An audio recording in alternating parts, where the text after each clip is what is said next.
तो तब इन्होंने काम कराए और ना अब ये करा सके। उसके पहले जब बीजेपी की गवर्नमेंट थी तब भी डीएमएफटी फंड में काम हो रहा है। उसी फंड से अर्निंग होगी और उसी फंड से पैसा चुकाया जाएगा। इनकी जेब से कोई नहीं निकाल रहा। इनके फंड से राजसमंद में कुछ हो ही नहीं रहा है। ये काम करना ही नहीं चाहते हैं। जनता के सामने जो भी अनुमोदन करोगे उसको हमारी सरकार आ गई तो हम खारिज कर देंगे। कांग्रेस के जो किए हुए कार्य हैं इनसे ये छटपटाए हुए हैं। आने वाले चुनावों में हमको इसका खामियाजा भुगतना पड़े। उसमें लगभग 70% पैसा डीएमएफटी से लगा है। बजट आता है इसमें एक दिन रुके 220 करोड़ रुपए साल के आते हैं। जो है जो शेष पैसा है उसी की स्वीकृति जारी करेंगे, बिना पैसे के स्वीकृति जारी नहीं करेंगे। राजसमंद के डीएमएफटी फंड को लेकर लगातार पिछले कुछ समय से सवाल उठ रहे हैं और सवाल उठा रहे हैं भाजपा के विधायक, भाजपा से जुड़े पदाधिकारी। एक दिन पहले डीएमएफटी की बैठक हुई। उस बैठक में भी कुंभलगढ़ के विधायक सुरेंद्र सिंह राठौड़ और राजसमंद विधायक दीप्ति माहेश्वरी ने बैठक का बहिष्कार किया। उसमें बयान जारी करने के बाद हमने प्रयास किया है कि डीएमएफटी के जो सदस्य हैं नारायण सिंह जी भाटी, उनसे जानते हैं कि ये जो बैठक में भाजपा की तरफ से जो आरोप लगाए गए हैं वो क्या, उसकी क्या सत्यता है और बैठक को लेकर क्या वास्तव में कांग्रेस इसका केवल श्रेय लेने के लिए ऐसा किया जा रहा है कि नई स्वीकृतियां जारी की जा रही हैं? नहीं, ऐसा कुछ नहीं है। जो भी स्वीकृतियाँ की जाती है, इसके जो अध्यक्ष हैं डीएमएफटी के कमेटी के, वो है माननीय कलेक्टर साहब। तो उनके पास जो बजट होता है उस बजट के आधार से ही वो स्वीकृतियाँ जारी करते हैं और उसी आधार पर काम करते हैं। रहा एक 700 करोड़ 750 करोड़ अभी सरप्लस है, मगर जो काम स्वीकृत कर रखे हैं कुछ पेमेंट उन कामों को देना, मगर कुछ और भी शेष है। तो जो शेष काम जो है, जो शेष पैसा है उसी की स्वीकृति जारी करेंगे, बिना पैसे के स्वीकृति जारी नहीं करेंगे। माननीय विधायक महोदय कुंभलगढ़ का ये था कि भाई जो भी स्वीकृति आप जारी मत करो, इलेक्शन बाद जारी करो, मगर जो पैसा भी है वो तो स्वीकृति भी जारी करनी पड़ेगी ताकि लोगों को लाभ मिले। तो उसमें किसी पार्टी पॉलिटिक्स से ऊपर उठ करके सभी जो जनप्रतिनिधि हैं उनकी बात सुन करके माननीय अध्यक्ष जो हैं कमेटी के जिला कलेक्टर महोदय वो स्वीकृतियाँ जारी करते हैं। सभी की बात सुनी जाती है, एमपी महोदय की बात सुनी जाती है, एमएलए की बात सुनी जाती है, डॉक्टर सीपी जोशी साहब की बात सुनी जाती है और हम जो नॉमिनी सदस्य हैं जो गवर्नमेंट ने हमें नॉमिनेट कर रखा है उनकी बात भी सुनी जाती है। सभी को सुन करके जो ज़्यादा आवश्यकताओं के काम है जनता के, उन कामों को प्राथमिकता दी जाती है। इसमें उनका ये खुला आरोप था कि इसमें भी विधानसभा वाइज जो बजट दिया जा रहा है उसमें भी भेदभाव बरता जा रहा है। भीम और नाथद्वारा में ज़्यादा बजट दिया जा रहा है, उनका ये कहना है। नहीं, उसमें कुछ काम अलग अलग चीज़ें हैं। कुछ काम राजस्थान सरकार जो घोषणा करती है उन कामों का पैसा भी डीएमएफटी से दिया जाता है। तो राजस्थान सरकार की घोषणाएं भी उसी में है, वही सरकार की जो इच्छा वो लगाते हैं। हम लोग जो मांग करते हैं, पानी की समस्या है या विद्यालय में कमरे नहीं है, तो वो हमारी बात को सुनते हुए वो स्वीकृतियाँ भी जारी करते हैं। मगर राजस्थान सरकार की जो घोषणा होती है, बजट घोषणा हो या कोई दूसरी घोषणा हो, उसमें अगर डीएमएफटी का पैसा वो जरूरी समझते हैं तो वो भी जारी करते हैं। तो वो नाथद्वारा में लगे, चाहे राजसमंद में लगे, चाहे कुंभलगढ़ में लगे, चाहे भीम में लगे तो राजसमंद जिले में ही रहे हैं। ये उसमें उनका ये भी आरोप था कि जो बैठक में वो मेंबर हैं वो हर बार ये मुद्दा उठाते हैं, बात उठाते हैं, लेकिन उनके द्वारा जो कमेटी में सरकार द्वारा जो मनोनीत सदस्य हैं उनके ही प्रपोजल लिए जाते हैं। इनके प्रपोजल को, इनकी बात को तवज्जो नहीं मिलती। नहीं, कभी इस तरह का नहीं रखा है। सभी के प्रस्ताव लिए जाते हैं। बाकायदा कलेक्टर साहब जब इसका एजेंडा निकालते हैं, भाई फलादारी को मीटिंग रखी गई है, सभी जो जनप्रतिनिधि हैं सबसे पहले तो चुने हुए को ज़्यादा मौका देते हैं। हम तो नॉमिनी है, हमारे बाद की बात है, मगर एमएलए हैं, सम्मानित एमएलए हैं, एमपी महोदय है, सबकी सुन के रखा जाता है। किसी कभी कोई उसमें ये था कि इसमें फंड में बजट उपलब्ध नहीं है और इस तरह के नए प्रस्ताव लेके कांग्रेस ये चुनावी फायदा लेना चाहती है। ये भी उनका बजट, हमेशा बजट आता है इसमें। एक दिन रुके 220 करोड़ रुपये साल के आते हैं। तो आज का दिन भी आया था, आज के भी तो आप उसमें भाग दे दो, 365 दिन होते हैं, तो आज भी पैसा आ रहा है। डीएमएफटी का पैसा रोज आता है। रोज एक मार्बल की गाड़ी भराई पैसा, हिंदुस्तान जिंक में 1 किलो सिल्वर निकली उसको पैसा आ रहा है। डीएमएफटी तो रोज़ पैसा आता है, रोज़ इनकम है और रोज़ उसका खर्चा निकलता है।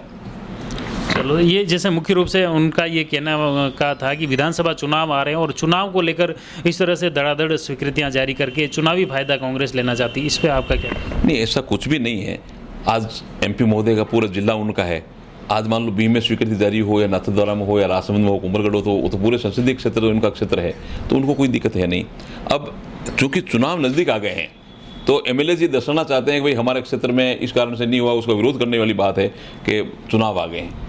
बाकी तो सबको समंजस बिठा करके जब पूरे 5 साल में इस तरह का कोई स्वार्थपूर्ण वातावरण में हमने काम किया, कभी उन्होंने शिकायत नहीं की, तो लास्ट मीटिंग में करने का क्या था? लास्ट मीटिंग का तो उद्देश्य उन्हीं का था, भाई इलेक्शन हम जा रहे हैं, हम नाटक करके उठें। चलो बिल्कुल धन्यवाद। ये थे भाटी साहब और मुख्य रूप से डीएमएफटी के मेंबर हैं और उन्होंने ये जो राजसमंद विधायक और कुंभलगढ़ विधायक द्वारा जो भी आरोप लगाए थे उनको खारिज किया है और उन्होंने कहा कि बैठक में नियमानुसार जो भी प्रपोजल आ रहे हैं, जो मेंबर रख रहे हैं, उसी अनुसार उस पर चर्चा के बाद में उन्हें स्वीकृति दी जा रही है। और ये सिर्फ राजनीतिक दृष्टि से या चुनावी दृष्टि से उन्होंने बहिष्कार किया है, जो कि गलत हैं। बाकी जो निर्णय लिए गए हैं, प्रस्ताव लिए जा रहे हैं, वो नियमानुसार लिए जा रहे हैं और फंड भी लगातार आ रहा है। उसी आधार पर अध्यक्ष और सभी सदस्यों द्वारा निर्णय लिया जा रहा है।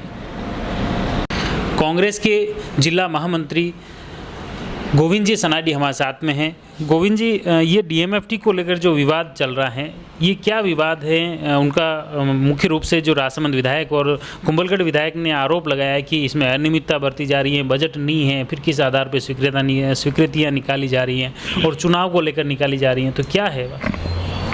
जैसा कि आपने अभी बताया और आज सारे समाचार पत्रों में भी छपा है कि लगभग 300-400 करोड़ के कार्यों के अनुमोदन को छोड़कर, मीटिंग को छोड़कर और दोनों ही विधायक बाहर चले गए।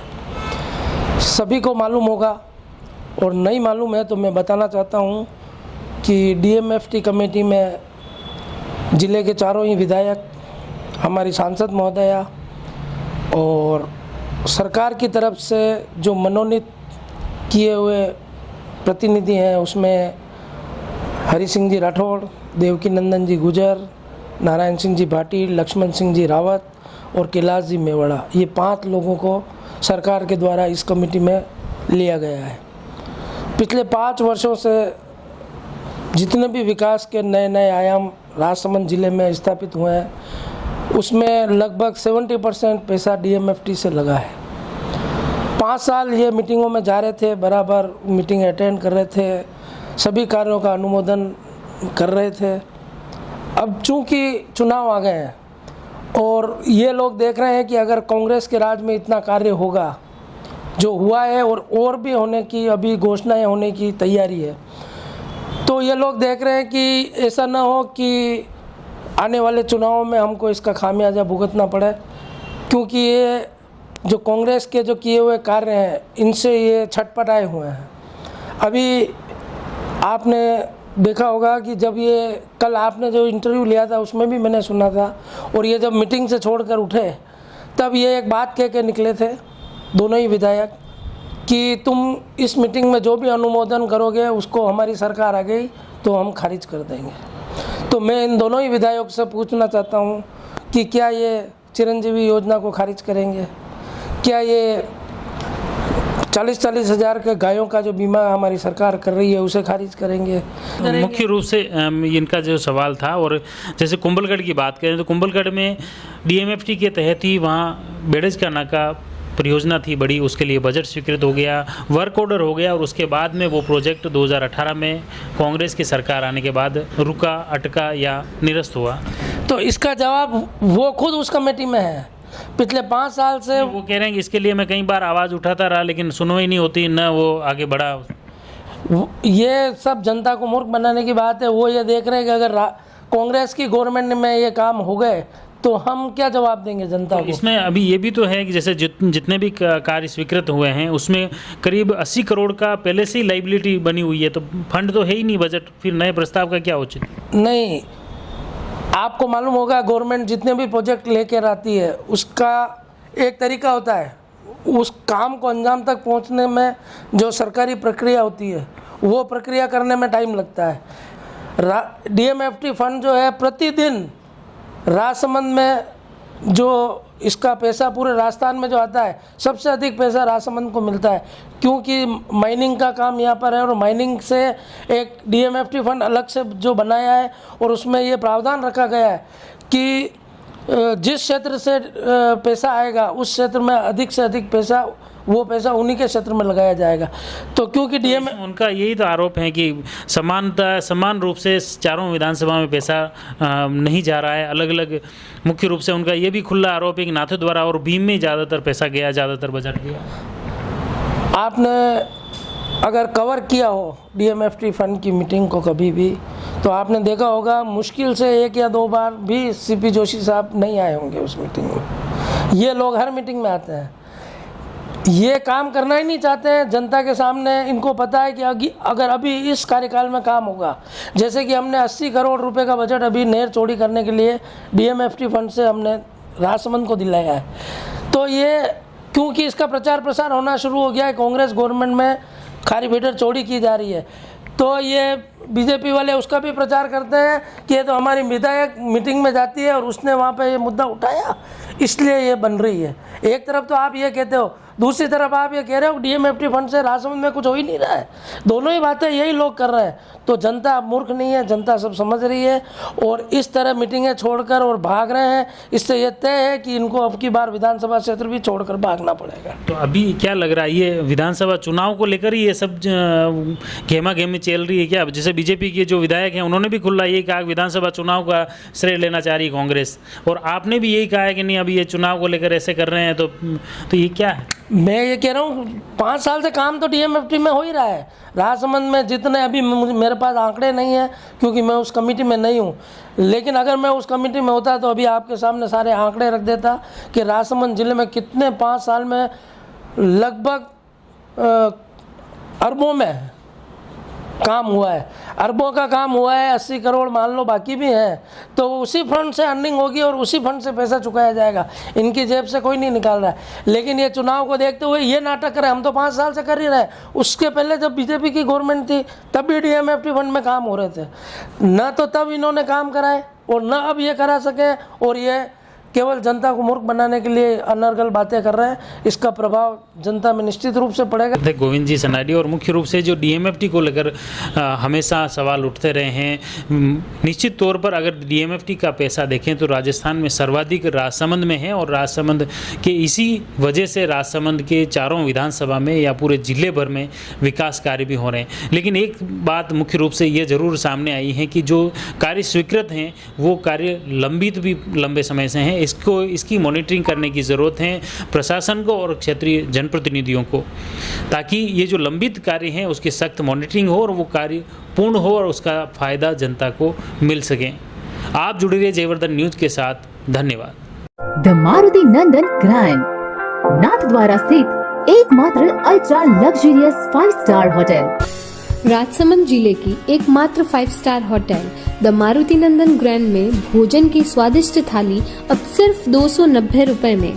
श्रीनाथ जी की नगरी नाथद्वारा में इस सुनहरे अवसर का आनंद अवश्य उठाएं।